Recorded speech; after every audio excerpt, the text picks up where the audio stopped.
حضرت ابو ہریرہ رضی اللہ تعالیٰ عنہ سے روایت ہے کہ رسول اللہ صلی اللہ علیہ وآلہ وسلم نے ارشاد فرمایا، ہر مسلمان دوسرے مسلمان کا بھائی ہے، اس پر کوئی ظلم و زیادتی نہ کرے، اور جب وہ اس کی مدد و اعانت کا محتاج ہو تو اس کی مدد کرے، اور اس کو بے مدد کے نہ چھوڑے، اور اس کو حقیر نہ جانے، اور نہ اس کے ساتھ حقارت کا برتاؤ کرے۔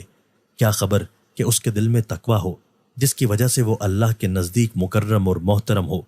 پھر آپ نے 3 بار اپنے سینہ کی طرف اشارہ فرماتے ہوئے ارشاد فرمایا کہ تقویٰ یہاں ہوتا ہے۔ ہو سکتا ہے کہ تم کسی کو اس کے ظاہری حال سے معمولی آدمی سمجھو، اور اپنے دل کے تقوی کی وجہ سے وہ اللہ کے نزدیک محترم ہو۔ اس لیے کبھی مسلمان کو حقیر نہ سمجھو۔